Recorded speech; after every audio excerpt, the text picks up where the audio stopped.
তার বাড়িটা, যার অ্যাড্রেস হচ্ছে 186C Harish Mukherjee road, Harish Mukherjee road, অর্থাৎ অভিষেক ব্যানার্জি তার বাড়ির পাশের বাড়ি।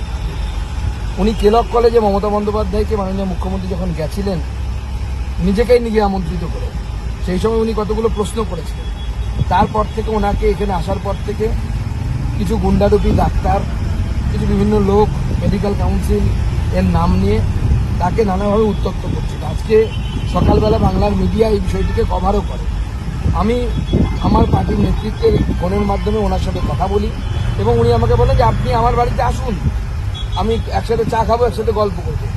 আজকে পশ্চিমবঙ্গ দিবস পালন করতে প্রথমে আমাকে বাধা দেওয়া হয়, তারপর নেতাজি সদন থেকে যখন আমরা জোর করে পশ্চিমবঙ্গ দিবস পালন করে তিরঙ্গা যাত্রা করে নেতাজি সদনে এসে আমাদের কার্যক্রম শেষ করি, তারপরে ওনার বাড়ির দিকে আমি রওনা।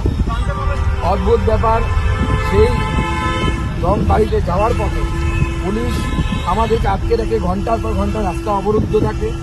তারপর রজতবাবু সিদ্ধান্ত নেন, ঠিক আছে আমাকে যেতে দেওয়া হবে না, উনি নিজেই আমার কাছে আসেন।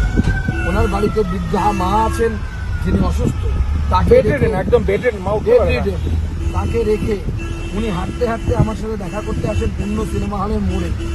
সেইখানে যখন উনি আমাকে বলেন চলুন আমরা হাঁটতে হাঁটতে আমার বাড়িতে যাই, তখন আমাকে অ্যারেস্ট করা হয়। একজন বিদেশ ফেরত ডাক্তারবাবু যিনি 30 বছর স্বনামের সাথে বিদেশের মাটিতে চিকিৎসা করেছে, যাকে কোথায় মুখ্যমন্ত্রী বা অভিষেক ব্যানার্জির উচিত আমন্ত্রণ করে তার কাছ থেকে একটু সাজেশন নেওয়া যে পশ্চিমবঙ্গের শিক্ষা ব্যবস্থা, স্বাস্থ্য ব্যবস্থাকে ভালো করার জন্য কি করা উচিত, তা না করে তার পুলিশ আজকে আমাকে এবং রজতবাবুকে দুজনকেই আজকে লালবাজারে তুলে নিয়ে যাচ্ছে।